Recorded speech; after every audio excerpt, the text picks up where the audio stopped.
Hello, my little ratlings.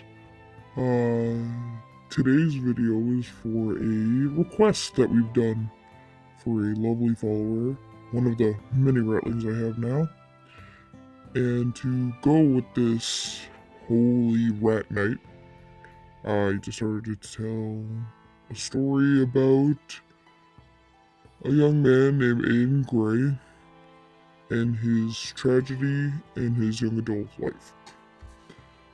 With loss, frustration, and eventual acceptance. Our story takes place with a set of twins, their names being Aiden Gray and Abby Gray, set of magical twins, um, and Aiden Gray wanted to become a aspiring potion crafter. He's always thought of that as the most noble and knowledge worthy profession, learning things, curing people with his potions. So he had dedicated himself to his study. And his sister, his older sister by only like a few seconds, thought that was incredibly admirable and decided that she was going to get a job, work her ass off, support her brother while he achieved his dreams. So, while Aiden was studying, doing everything he can, very rarely eating, and taking care of himself, his sister was there every step of the way to help him out, making sure he's eating, like leaving him a sandwich, like forcing him to sleep, anything that a sibling would do to care for you know, their foolish, naive younger sibling. Well, obviously, until that career picked off the ground, they did need some sort of income. So Abby Gray decided that she was going to get a job in an office building by, it was called Smith's Papers Paper Company. And she, like barely passed the interview, having no degree. And she was like a mail sorter, gotta start somewhere. And she started at the bottom. And, she showed dedication and hard work, and she eventually moved her way up to like coffee, like handler, and then uh, paper printer, literally mundane shit like that until she had gotten her own desk as the secretary. She worked her way all the way up to secretary, working working as Henry Smith's secretary. That is the gentleman who owned Smith Papers. Well, while she was working her ass off, she had unintentionally garnered the attention of Henry Smith, the CEO himself, and had found herself in a whirlwind romance with him, as he was quite romantic. He would take her out to these lovely dining experiences, such as in sampling fine wine and having delicious steak and pasta, and then the gifts, receiving flowers daily, beautiful jewelry, trinkets, things that she would genuinely enjoy, taking her on shopping trips, taking her overseas when his business conference would call for it. And she fell hard. She fell incredibly hard for Henry Smith until he moved in with her. And the brother was not happy about that. While Aiden was still very dedicated to his studies, at first he didn't mind that Mr. Smith had moved in, but he sees how terribly Mr. Smith treated his sister. She was just too blind to see it. She had those rose-tinted glasses. And no matter how many times she took all the abuse and all the berating, she just still in love with this guy. And no matter how many times Aiden said that you could do better, drop this guy, leave him, kick him out, he's treating you bad. She just wouldn't listen, and she got fed up with hearing Aiden constantly berate her boyfriend, and they moved out. They moved back to his place, Mr. Smith's mansion, where they got married. They got married and they didn't send an invite to Aiden. Aiden missed his own sister's wedding because she didn't want him there. So here Aiden is alone in their house, their small one-bedroom house, their cat, Jingles. And suddenly, he gets a phone call from Abby. And he's overjoyed. He's crying tears. It had been months since he last heard of her, and he was worried. And she sounds a little different on the phone. And she invites him to a housewarming party, or a celebration at least. You know, just for the sake of it. It seemed like a pity invitation, but Aiden accepted nonetheless in hopes of seeing his sister. Aiden put on his best suit, which, let's be honest, was it was his funeral suit from his parents' funeral. And he went there, and everything was as you would imagine it would be. It was incredibly posh. It looked like you weren't even allowed to lay a finger on the counter without somebody yelling at you. Everything was shiny. Everything was like porcelain. And he was in a sea of faces he didn't recognize. Everyone here looked way above his wage class. And then he saw her. He saw Abby Gray across the room, mingling with some rich bureaucrats. And every time Aiden tried to go to his sister, she seemed miles away. Just far enough out of his reach that he couldn't touch, couldn't talk to her, couldn't even hug her. And finally, when the party was wrapping up, and she is thanking people for visiting, Aiden finally got a chance to speak to her. And without even thinking, he asked if he could spend the night. Maybe they could catch up, watch a movie or something. She looked at him like he wasn't even there, but she agreed. She said, sure, you can stay in the guest room on the first floor. Don't leave your bedroom more than you have to. Wouldn't want anyone thinking the help gets the luxuries that they don't deserve. And then she walked away. Aiden was flabbergasted. His sister's never spoken to him like that before. What was that about? Truly, this Henry Smith, it was a terrible influence on his sister. She didn't even see him as a person anymore. And that broke him.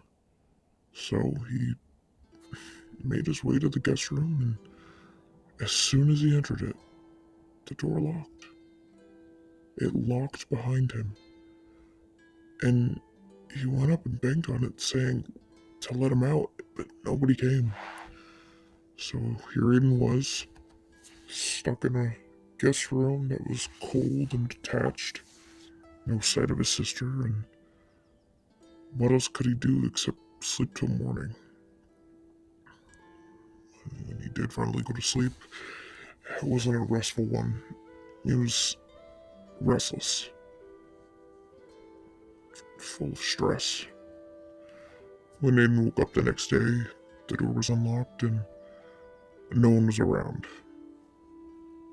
There was a housekeeper directing him out of the door, saying, "Miss does not wish to see you again."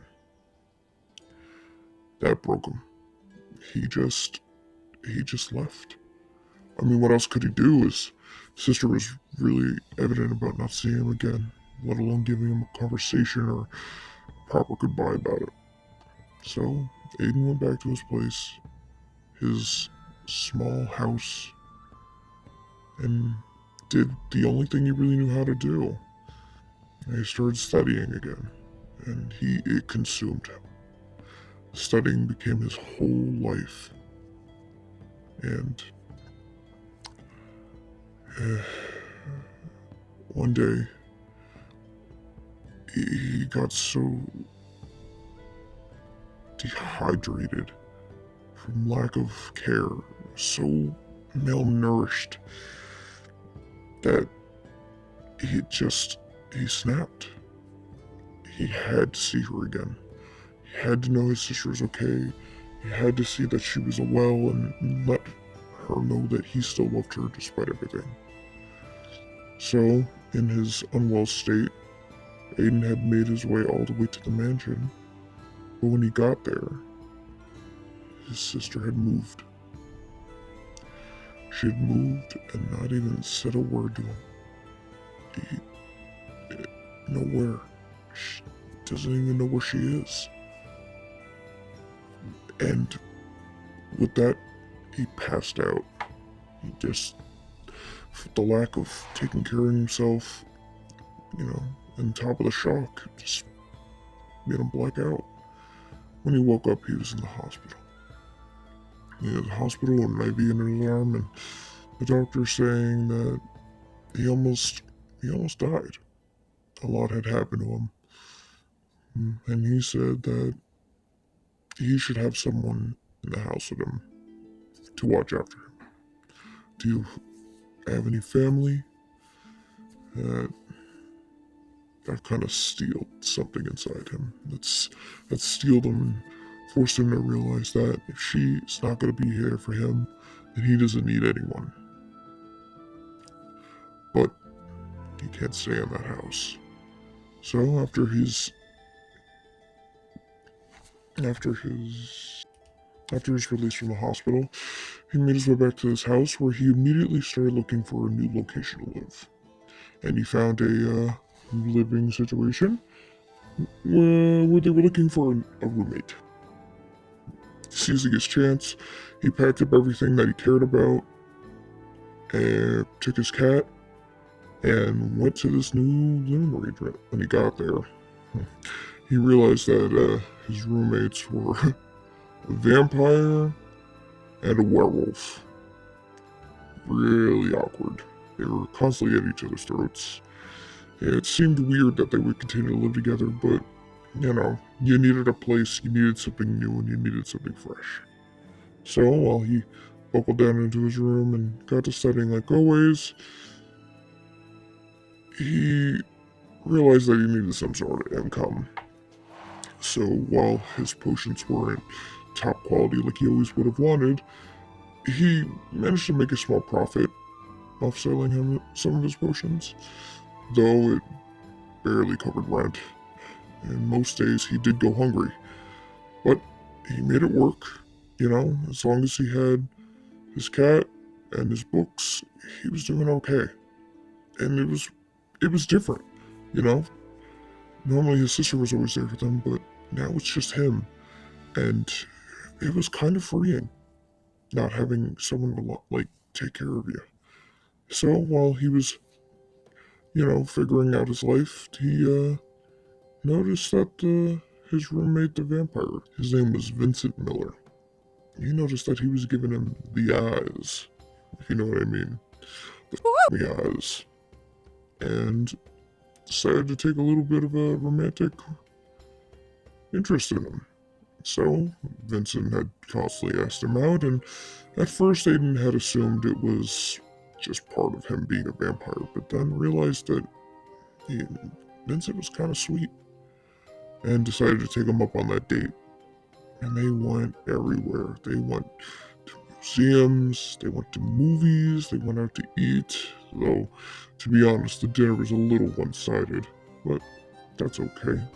They had each other, and that was the company he only needed, and his heart soared with happiness, having someone in his life who was there to talk to spend time with, enjoy life with, and just talk about each other's day. But he noticed after the months they've been together that they didn't really have a label. And every time he'd ask Vincent about it, Vincent would get really flaky. Almost as if he was dreading going the next step beyond hanging out romantically. When Aiden finally persuaded to talk, when Aiden finally cornered him about it, he had learned that Vincent had commitment issues. That, yeah, the vampire had commitment issues. What the kind of wild fucking ideology is that? Like, you're committed to living forever, man. How the do you have commitment issues? Well, Aiden wanted more, and Vincent wasn't willing to make that next step, so they broke up. And Aiden was heartbroken. He didn't know what to do. It was his first romantic relationship, and it just kind of flopped. And it made it awkward because they were still roommates. And he didn't know what to do. And you know what? I'm going to leave the story here for now. If you're curious about hearing the rest of the story, then I encourage you to watch the next video. Once again, this request for a flaming sword had been for one of my ratlings, and I hope he very much enjoys it. The inspiration was a holy night. I hope you all enjoyed the video, and I hope you all have a good night. Have a safe night, and dream well, my little ratlings.